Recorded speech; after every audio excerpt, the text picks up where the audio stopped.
Bismillahirrahmanirrahim. Muga-muga sregep lan ikhlas kanca-kanca kabeh iki, termasuk sing nobar-nobar desa-desa di mana-mana. Di dusone dikikis sama Allah. Rezekine untuk dibuka. Judulnya Akeh pilihan.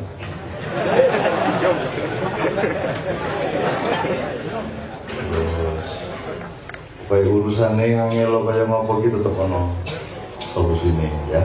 Amin ya rabbal alamin.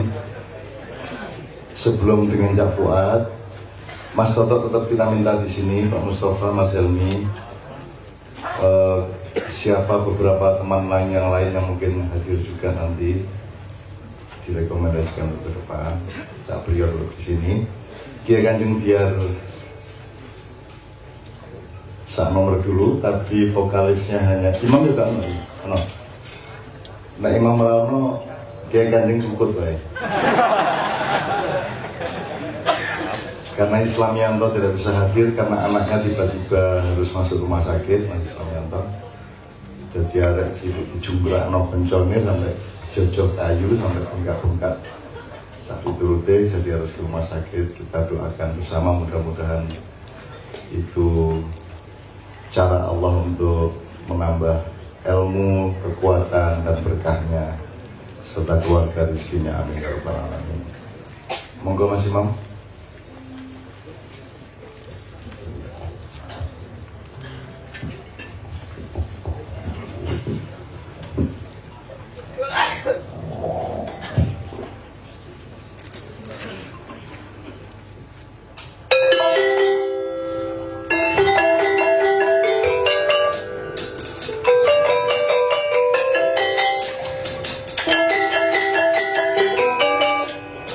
Sudah bagi bangsa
Oke, karena berangkatnya dari Nusantara, kita coba beber kloso dari Indonesia ya, Nusantara ya. Nanti baru Cak Fuad akan ikut merespon berbagai hal yang tadi kita dengar bersama dari Anda semua.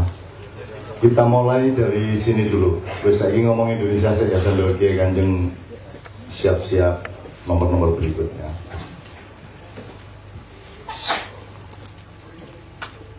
Allah itu kan nyuruh menciptakan manusia, perintahnya kan supaya menemukan Allah kembali, gitu ya.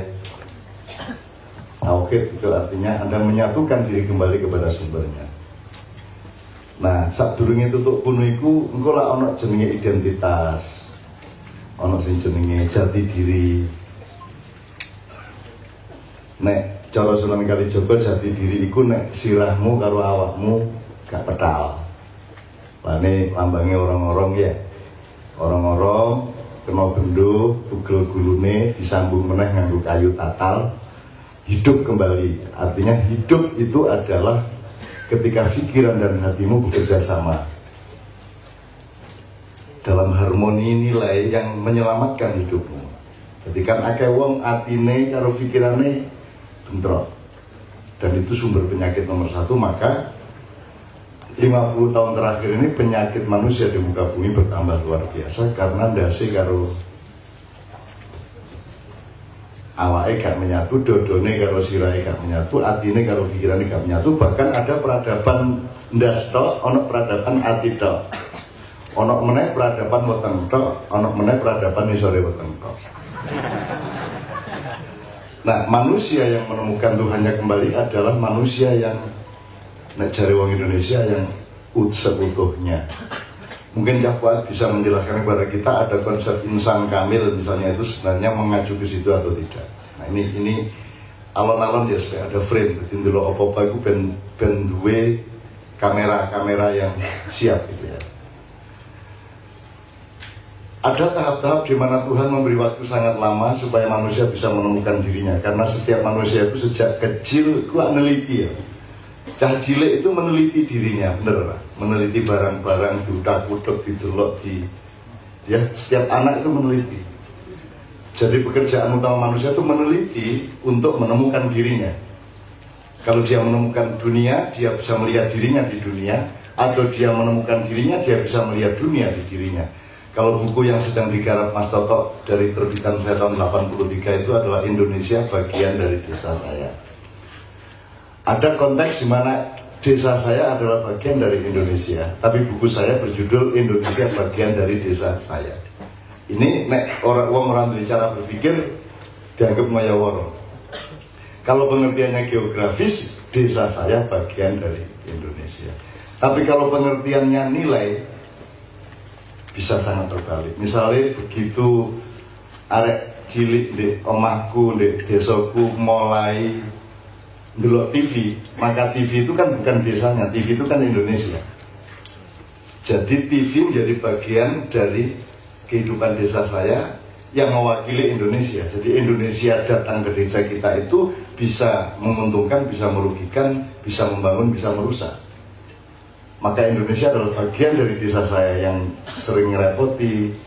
Ini, nek biyen lurah, saiki ono kadus, ono apa mana? Rodok siji siapa saiki? Ono kepala desa, ono kepala dusun segala macam, dan itu adalah idiom Indonesia yang dipaksakan di desa. Nah itu yang saya maksud ya.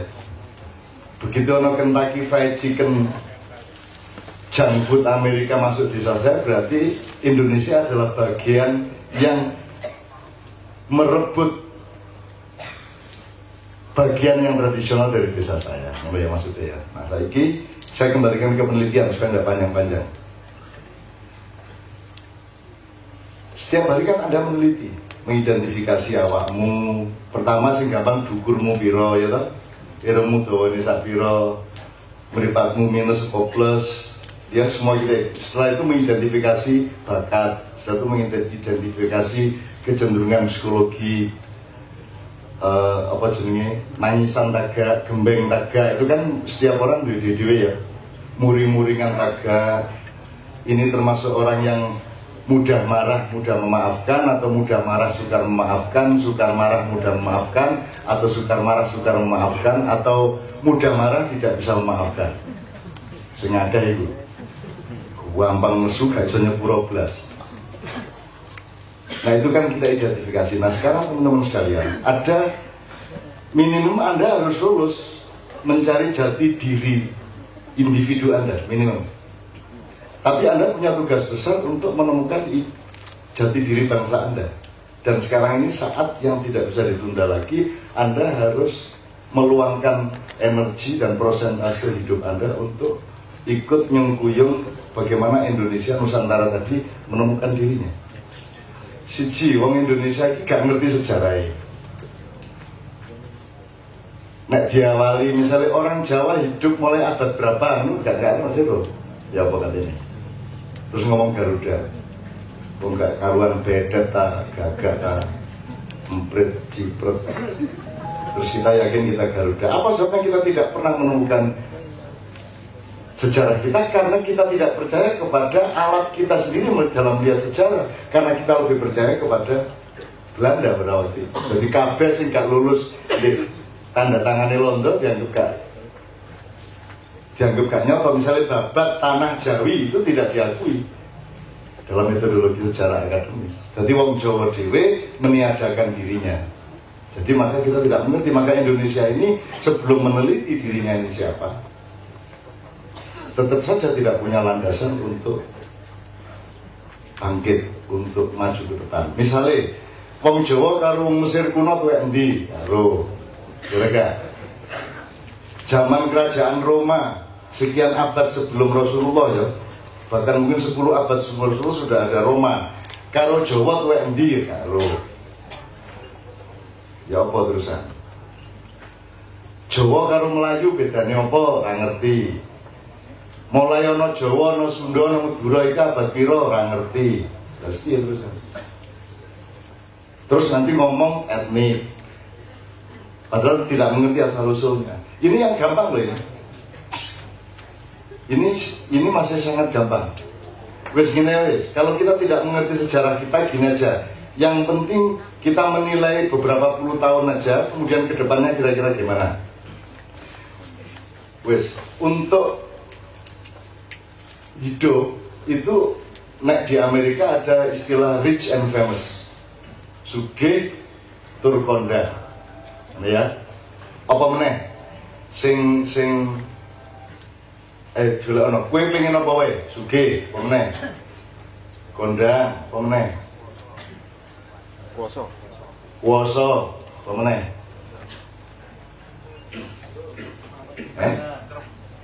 Tentrem.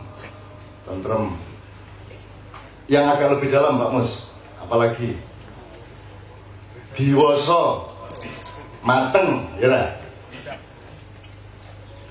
Mosok uang ora mateng, mosok usianya 50 tahun, usia fisiknya 50 tahun, usia hatinya 25 tahun, usia rohaninya 3 tahun, lah, cilok atau wis dadi presiden 8 tahun tapi usia psikologisnya masih 21 tahun, kan celaka kita.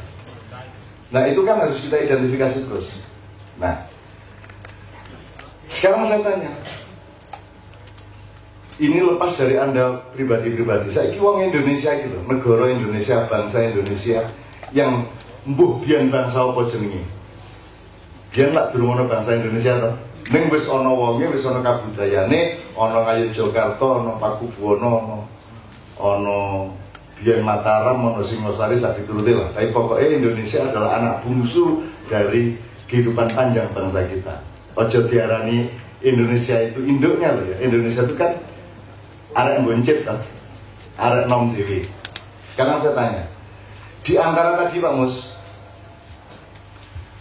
sugih tercapai enggak Indonesia? Tercapai?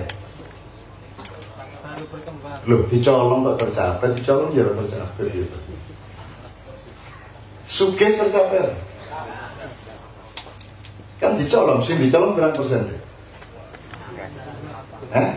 Berapa? 70%. Piye nek barangmu dicolong 70% terus kowe nyanyi sugih piye? Artinya kita nek kaya, kalau yang natural aslinya tanah air kita kaya, tapi itu bukan karya kita. Maksud saya yang karya kita, ya, yang upaya kita mencari jati diri tadi itu berhasil nggak untuk kaya? Kalau Malaysia kalah pemenang, kalau Vietnam kalah pemenang, kalau Cina kalah pemenang, kalau India kalah pemenang. Jadi sugih lakon, terkenal kondang kelakon orang. Kondang korupsi nih, apa meneh kondang apa nih? TK ini, kui bangga komisi sini. Ya saya tidak menganggap TKI itu memalukan ya, itu juga patriot kita ya. Tetapi sesungguhnya kita bisa punya kekayaan yang bermacam-macam dan apa jenis keterkenalan kemasyhuran yang bermacam-macam. Wong orangnya dasar-dasar seperti ini kok ndak kondang, gaya upin-ipin ora iso. Padahal upin-ipin itu bikinan orang Indonesia. Tetapi karena bangsa Indonesia memiliki pemerintah yang sama sekali tidak mau menghargai potensi dan karya bangsanya sendiri, maka akhirnya anak-anak Indonesia yang berbakat lari ke luar negeri dan bekerja untuk negara lain, di NASA, di Pentagon, di Honda, di Hyundai, gitu, di Malaysia, tapi turute. Jadi Indonesianya tidak tercapai. Apa meneh, guys? Dewasa nggak kita sekarang? Apa sih tanda gini? Nek tawur itu sama dewasa berbanding lurus atau berbanding terbalik? Berbanding terbalik. Ada tawur sebanyak di negara kita? Tawur SMA, SMP, mahasiswa, kampung, suku, supporter, podo-podo PSIM ini lho tawur. Podo-podo Aremani, podo-podo Persebaya ini lho tawur. Apa sebabnya? Karena presidennya sendiri tawur, melawan dirinya sendiri, melawan ibu sepuhnya, melawan istrinya, melawan anaknya, melawan ketua partai Demokratnya, jadi tawur. Jadi kalau ada anak SMA tawur itu sangat wajar karena memang keteladanan dari atas adalah tradisi tawur. Cuman ada modus yang berbeda. Tawurannya SMA beda karo tawurannya DPR, beda karo tawurannya parpol, beda karo tawurannya media massa. Tapi kan salah satu sifat orang tawur adalah menginginkan musuhnya menderita dan hancur, betul? Sekarang saya tanya, Golkar ingin Demokrat hancur atau ingin jaya? Berarti potensinya tawur. Demikian juga Demokrat, inginnya Demokrat, yang lainnya jaya apa hancur? Hancur. Kita semua saling menginginkan teman kita hancur di Indonesia. Apa saja? Sunni menginginkan Syiah hancur. Meneng-meneng jane NU Muhammadiyah itu ya senang. Asli. Umpama NU bubar itu kira-kira Muhammadiyah yang juru meringis kan ya. Demikian juga kalau Muhammadiyah juru dibubarkan itu katanya NU ini juru istighosah kalau syukuran Hol Muhammadiyah. Apa itu? Karena kita bukan bangsa, kita adalah individu-individu yang tidak punya kepemimpinan dan tidak percaya kepada pemusatan imamah, sehingga kita satu sama lain saling benci. Saya secara pribadi sepanjang hidup yang saya alami nomor satu kedengkian teman-teman saya. Sampai hari ini semua orang-orang yang dulu melakukan reformasi bersama saya, bahkan yang dulu ikut-ikut Soeharto, sama saya tidak ada yang ikhlas sampai hari ini. Jadi sesuk orang tak ewangi gue. Sesuk aku hundo nek cara Jepange hundo ora ciko, nek ciko iki kacang ora. Kuwi ciko, nek hundo iki mati apa urip. Ngono hundo. Aku mau kaya wingi meneh. Besok tak ewangi apa tak ewangi ukurane urip apa mati. Ora reformasi apa ora reformasi ora.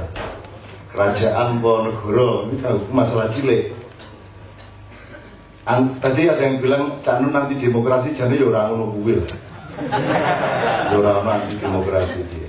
Maksud saya itu gini, anti demokrasi itu retorika pada momentum tertentu untuk konteks dan nuansa tertentu diperlukan kata anti demokrasi. Ini jangan ini. Anda tidak setuju kerajaan karena apa biasanya para aktivis? Otoriter, oke. Otoriter, kerajaan otoriter. Otoriter itu bagaimana menjelaskannya? Diktator ya. Diktator itu kalau penjelasan sementara yang saya ingat, satu situasi di mana rakyat tidak punya daya tawar dan daya kontrol, betul? Oke? Jadi rajane kuoso, rakyatnya ra iso apa-apa. Aku saiki takon, sebutkan satu soal di Indonesia yang hari ini rakyat punya daya tawar. Sebutkan. Di bidang apa yang rakyat punya daya tawar dan daya kontrol hari ini? Jadi saya otoriter apa? Tadi definisinya apa tadi? Otoriter, kamu tidak setuju kerajaan karena otoriter. Otoriter adalah keadaan di mana rakyat tidak punya daya tawar terhadap keputusan-keputusan yang ditimpakan ke mereka, tidak punya daya kontrol terhadap wakilnya sendiri dan seterusnya, toh? Aku takon saiki sebutan siji wae sing rakyat duwe daya kontrol. Wong kowe karo tilang kowe kan daya kontrol, kan daya tawar. 50 ya 50, selawi ya selawi. Kowe men ditilang polisi siji ora wani bantah kowe. Padahal polisi kok bantah rong kalimat sing rada aktivis iki ngono bingung dhewe. Bapak polisi bener, mana buktinya? Ngono piye? Nek dulu, enggak, Kak, saya rakyat, saya lebih berhak tanya kepada Bapak daripada Bapak kepada saya. Kan menurut toh? Bener. Menurut yang berpikiran. Dan sekarang saya tanya, jadi kalau demokrasi Indonesia ini otoriter apa tidak? Terus bedanya apa kalau kerajaan? Nah, jadi Anda salah kalau mengatakan kerajaan itu otoriter, terus demokrasi itu tidak otoriter. Pembuktinya tidak ada satu pun yang Anda punya daya tawar sekarang. Wis wong desa arep ngopo? Macul-macul. Ya mesti wae apa pajule sing nyekel kowe ya kowe sing nyekel. Apa pajule ngomong wong-wong. Ya. Ya macul-macul itu ya. Ini ya, Dek. Maksud saya tidak punya daya tawar ya. Sekarang bandingkan ini simulasi dikit. Podo-podo rakyat randuwe daya tawar penak di kerajaan atau demokrasi? Podo-podo otoriter. Penak di? Penak kerajaan mergo sing disikat ning siji to. Asa iki arep nyikat sapa? Bukan banget sing kudu kok sikat. Ya ra? Ya ra? Modar dhewe entek. Jadi demokrasi yang kita alami adalah memodifikasi otoritarianisme raja menjadi otoritarianisme kelembagaan yang gedah ya ombone. Arep demo ku nek kerajaan langsung nang kraton ning saiki lho. Bukan banget sih di demo. Nang Mabes Polri demo, nang DPR demo, nang istana demo, nang BPK demo, nang wah oke banget. Mending kerajaan, ya tak? Wes tau mikir kuwi. Wes saiki misalnya ini ya, sorry ya, ini mohon maaf apa aja. DIY kemarin diresmikan tak gubernurnya. Terus aku isi ngomong langsung, ngomong tuh data pemerintah, pemerintah provinsi DIY barang. Mbok kuwi cukup unit pengelolaan daerah yang merupakan salah satu tangannya keraton, ngono ya oke. Dadi ora kudu apik wong provinsi jane ngerjake apa to? Sing nyambut gawe lah kabupaten karo kota madya. Provinsi ngopo?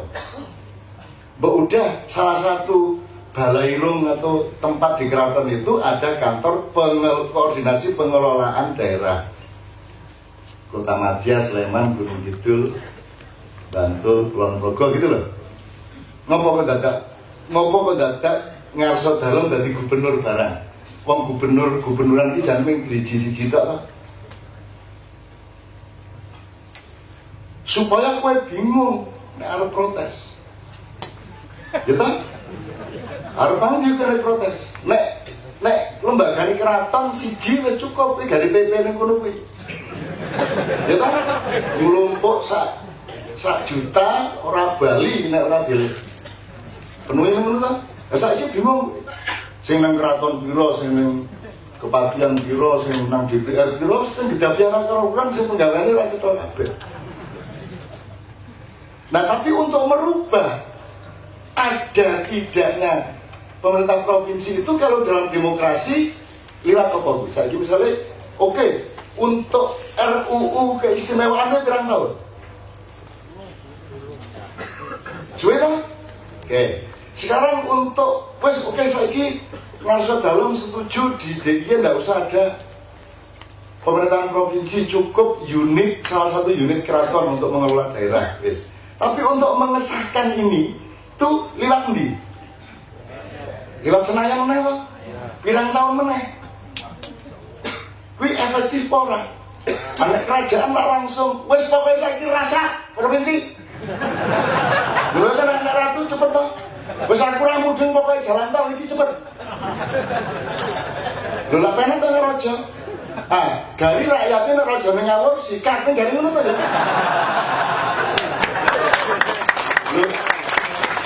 Jadi ini negara berlaga. Ngrepoti dhewe, mubeng-mubeng dhewe, ngelu dhewe, kesleo-sleo dhewe, nangis-nangis dhewe, modar-modar dhewe. Mumet-mumet dhewe, betul enggak? Terus kita kena mitos pokoknya sing bener ki yo trias politika keraton ki. Kaya-kaya ana wae kowe Nabi Daud, dari Nabi Daud diktator ngono. Asu. Tepat enggak kata-kata itu? Tepat enggak? Nabi Sulaiman otoriter gitu. Undang-undang itu otoriter enggak? Kamu ngerti enggak sih otoritarisme itu? Undang-undang itu otoriter apa tidak? Perda itu otoriter enggak? Perda sih otoriter. Polisi ning burine wet ya otoriter ora? Jadi kok tiba-tiba di sini itu berpikir nek otoriter iki nek kraton zaman biyen. Wong ning ngarepe iromu kuwi otoriter karo-karuan. Ya ta? Oke, ini sekedar ngomong Nusantara. Oke, sekarang terakhir sekali saya mohon nanti Kak Fuad merespon ini soalnya dari gini, dalam maknya itu kita punya dua gudang ilmu yang kita pakai menjadi rujukan, yaitu Cak Fuad sama Pak Nur Somad Jakarta. Jadi aku ngomong ngawur-ngawur ini pokoknya tetap butuh konfirmasi nang Cak Fuad. Jadi aku sing bagian dadi. Jadi aku wedhuse karo tali lho. Tali iki pathokane ngono lho. Nek wedhuse gak ono pathokane engko iso nang ndi. Gitu ya. Ning nek pathokan ra iso mlayu-mlayu lah ngono masalahnya. Tapi coba ya. Jadi kalau kabeh kudu ono, wedhuse ya ono sing playon, taline kudu dawa, ning ora entuk melanggar lapangan, ning pathokane kudu ono. Semua fungsinya seimbang, gitu ya. Nah, saya ingin Indonesia sejarah otoritarianisme, terus tadi sudah ada beberapa kriteria yang sudah kita temukan atau belum tercapai atau belum. Ini ada frame atau sistematika atau apa namanya ini dari Pak Nur Somad kemarin di Kenduri Cinta, meskipun beliau tidak hadir tapi saya dititipi. Jadi Mas Helmi catat ya, jadi ada tataran terbawah dari aktivitas manusia dan kelompok sosial atau masyarakat atau bangsa itu di sini disebut nanti Cak yang membenahi bahasanya. Jadi ada yang disebut aklul hawas, berarti aklul hawas, akal hawas itu materi apa? Ilmu katon, wis ngene, nek cara Jawane ngelmu katon sing ketok moto. Ya. Itu tataran terbawah, rupa dhatu. Terus di atasnya ada aklul hif. Hif itu memori, hif. Memori jadi ini urusan kode software sih. Ya nek biyen disket gede kae 256 kilobyte, nek sing rada cilik kae kandel kae 1,2 megabyte. Yo saiki wis barang semene iso ngisi lagu 300 ngono ya Mas ya. Jenenge flash disk. Ya jadi ini aktivitas yang sudah agak lebih kualitatif. Di atas itu ada aklul khayal. Benar ya? Khayal itu simulasi, animasi, khayal, imajinasi. Di atas itu lagi, apa? Jadi, oh tadi puisinya imajinasi ya. Jadi Pak Mustafa ini aklul khayal ya. Jadi, ya ahli khayal ya. Ujungnya ditandung kalau di khayal-khayal gitu ya. Terus di atasnya lagi ada aktivitas pemikiran, filosofi, ijtihad gitu ya. Namanya aklul fikr.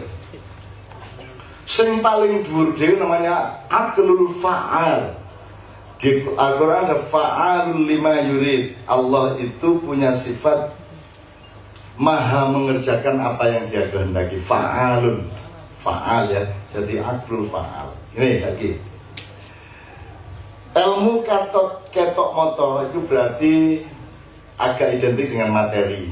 Kemudian ketika dia menjadi konsentrasi mayoritas, dia menjadi ideologi namanya materialisme. Ketika materialisme dijadikan modal untuk penghidupan, maka muncullah kapitalisme, kan gitu kan?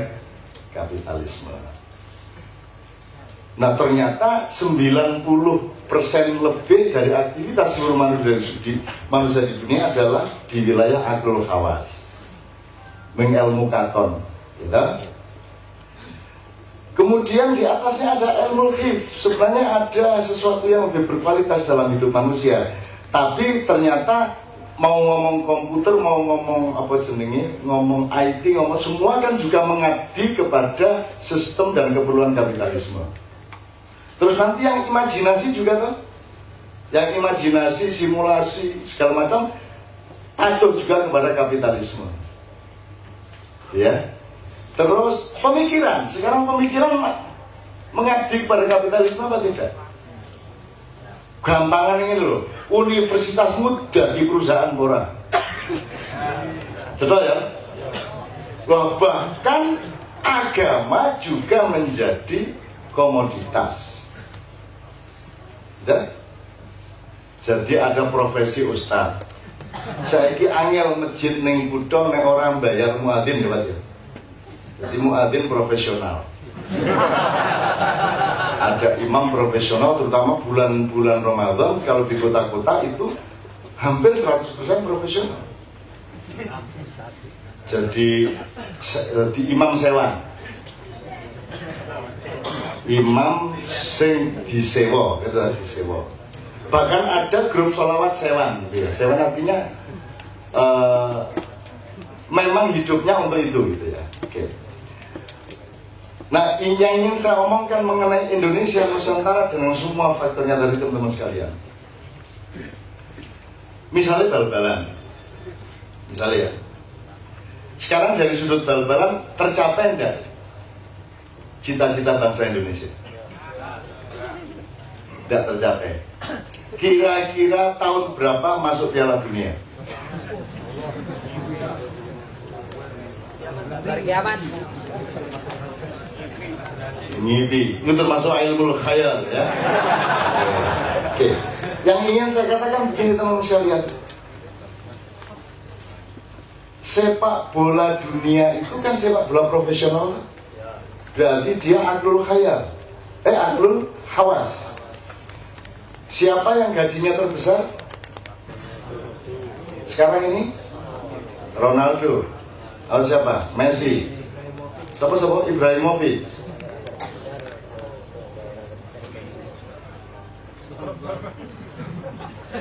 Gajinya gedene orang genah ya. Gedene orang genah. Artinya itu khawas banget. Ono rai khawas, ono rai royal, jadi nek kaya siapa ya tak delokane. Nek imam rai royal.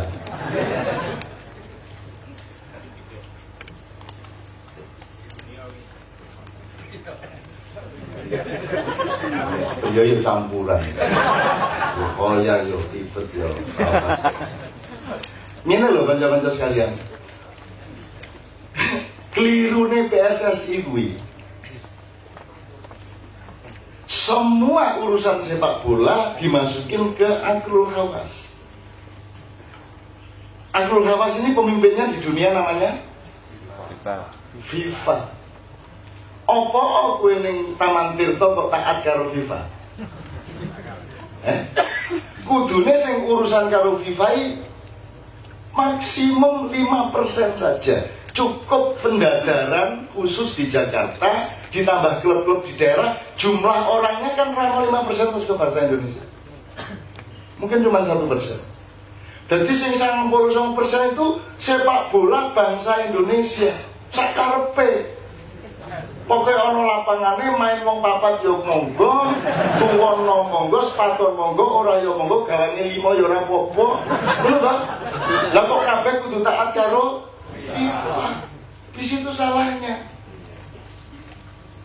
Karena Indonesia ini orang yang paling atas, aklul faal. Orang Indonesia itu ilmu lakone kanthi laku. Jadi orang Indonesia kalau disuruh balapan di racing di F1 belum tentu menang. Neng jajal supir-supir kayak Evan kayak kon neng Pantura kan. Ya. Ya. Kita ini tidak di wilayah ilmu khawas. Kita ini bangsa yang kehebatannya terletak di dalam kehidupan nyata, tidak di pertandingan-pertandingan. Ngerti ya, kita ya. Dan itu tidak hanya di bidang sepak bola, di bidang apa saja kita tidak suka bertanding begitu. Nek can mani ayo saya ingin dalamnya mau berkar. Betul nggak? Jadi orang Indonesia itu seperti itu. Mudah-mudahan ini bisa menjadi frame yang bisa menjadi cara berpikir Anda ya. Ini di bidang apa saja? Udah, dole ono wis apa wae. Ora ono sopir Eropa wani nyopir ning. Wis Pantura kok dalan tengah iki nang. Pokoke saingan karo sumber kencono.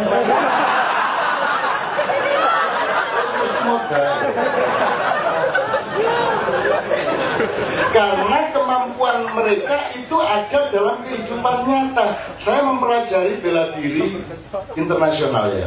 Jadi kalau di sini ada silat macam-macam dari Cimande, Bangau Putih sampai Tapak Suci, apa macam-macam ya. Ada yang kawin sama kungfu, ada yang asli, ada yang macam-macam. Ono sing lesung digawe pingpong, bayangin, pingpong bali lesung. Wah, ngono kae to. Aku ndelok dhewe top tenan iki. Ning nek dikon tanding dudu panggonan. Jadi gini, kalau itu ada yang namanya Bellator, tipenya MMA itu mixed martial art. Pokoknya tanding opo ilmu sakarmu, arep pencak, arep kungfu, taekwondo, jiu-jitsu, kempo, aikido, sakarmu apa ya? Neng pokoknya neng kuno campuran. Kue harus nganggo jurus apa itu, neng pokoknya menang mau kalah. Itu namanya MMA. Ada Bellator, ada Showtime, ada Infusion, ada Dream, ada macam-macam di Jepang, di Jerman, Brazil, Portugal, Spanyol, Thailand dan semuanya. Nah, teman-teman sekalian, Indonesia tidak terdaftar di situ. Yang paling terkenal justru Thailand.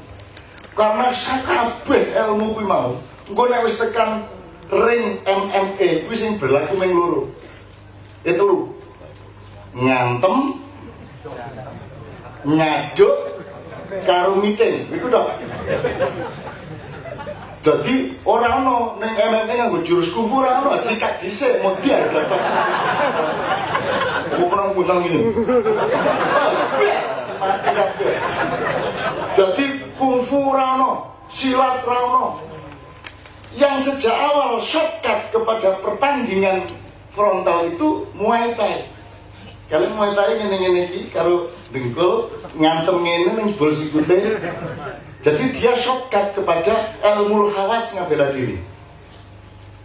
Maka semua petarung dunia dari Maroko, dari Turki, dari Brazil terutama, itu mereka semua harus lulusan Muay Thai di Thailand. Terus aku bayangin, kayak menduwe Muay Thai loh. Lah kene kita ini lah oke banget ya. Indonesia ini. Ya toh, ini lah oke banget kok tidak tampil di dunia. Kenapa? Memang satu manajemen negara kita tidak mengakomodasi dan mengantarkan. Misalnya Korea bisa menghasilkan Big Bang, bisa menghasilkan respon-respon profesional terhadap musik mutakhir yang secara kualitas Indonesia sangat punya kemampuan untuk itu, tetapi tidak ada produsernya, tidak ada manajemennya yang berani melakukan itu, sehingga barangnya sebenarnya lebih rendah kualitasnya bisa mendunia. Kita yang punya kualitas tinggi tidak bisa mendunia. Tapi saya kembalikan, ada sebab yang lain. Sebab yang lain adalah di Indonesia ini penyanyi ini ting telecak sak dalan-dalan. Ya kan? Karena ilmu faal, aklul faal dalam kehidupan sehari-hari. Gitu loh. Duel barang yang menunggui. Orang perlu kan goreng, sekolah wis iso. Langsung iso. Gitu loh teman-teman sekalian. Nah, dari 5 ini tadi teman sekalian, mari kita temukan sekarang kalau Indonesia sekarang tidak bergerak menuju kesadaran mengenai aklul faal dengan menguasai 4 yang lebih rendah, yang lebih bawah, maka jangan berharap apa-apa sebagai bangsa Indonesia. Tapi kalau memang itu tidak terjadi, saya mohon dengan sangat setiap individu di Maria mencari dan menemukan jati dirinya masing-masing, melakukan transendensi, melakukan pengambilan jarak dan menemukan hidupnya, meskipun bangsanya tidak menemukan hidupnya. Benar ya? Berarti kowe dhewe nek Indonesia ra iso ngeterke ya kowe mlaku dhewe, itu maksud saya. So kalau ngomong Indonesia ombone semene kayak iki, saya sekarang mulai nyicil nulis dikit-dikit ya. Ada di Kompas, ada di Gatra. 2 minggu sekali lah, paling tidak saya ada di dua penerbitan itu. Itu saya mulai ganggu-ganggu dikit, mulai kasih virus-virus dikit, karena nanti 2014 itu adalah tahun ketentuan Anda akan menemukan jati diri Anda, atau Anda betul-betul akan menjadi bangsa yang saking hebatnya bangsa Indonesia tidak punya dirinya juga tidak masalah. Saking hebatnya. Ra cethoke ra ora apa-apa. Nek wong liya kan kudu cetho iki pitik apa bebek. Kene iki ra cetho ya ora apa-apa. Wong Indonesia iki bodoh ya ora apa-apa. Itu saking hebatnya bangsa Indonesia. Dan kehebatan bangsa Indonesia ini sekarang sedang diincar oleh seluruh dunia. Anda kan umur sekitar pira iki? 30 ya, enggak muncul ya. Kemarin Pak Franky Welirang datang ke Katipiro dan mengatakan bahwa usia rata-rata bangsa Indonesia itu 27,5 tahun depan mayoritasnya. Dan itulah yang punya masa depan Indonesia. Jadi Anda ini harus kerja keras 2 tahun ini. Golei, bekerja lebih bagus, tidak usah terlalu mengharapkan kemampuan negara dan pemerintah. Nek milih pemimpin, aku wis nulis dua banget ning Kompas, presiden kudu piye. Tidak boleh sembarang orang, tidak boleh sembarang presiden. Kewajibannya sangat complicated, persyaratannya harus begini. Nek orang, ya wis ora terus ke kauripan sing kaya ngene iki. Gitu loh. Oke, teman-teman sekalian, saya doakan, saya mohon, saya ikut mendorong juga, mudah-mudahan jamaah Ma'iyah kalau tidak bisa membantu Indonesia menemukan jati diri dan masa depannya, paling tidak Anda masing-masing dan lingkaran-lingkaran Ma'iyah di mana-mana bisa menemukan responnya yang matang terhadap zaman yang akan Anda alami. Gitu ya. Oke, sekarang saya persilakan Cak Fuad mungkin merespon sejumlah hal yang sudah dia dengar. Kemudian satu nomor dulu sahabat ya. Oke, Kanjeng nomor satu Cak Fuad. Setelah itu kita kembali ke Mas Toto, Mas Helmi, Mas Priyo untuk memoderatori. Kita pokoknya malam ini kita siksa Cak Fuad habis-habisan, kita gali sebanyak-banyaknya. Yuk, monggo.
kota esok ke pagi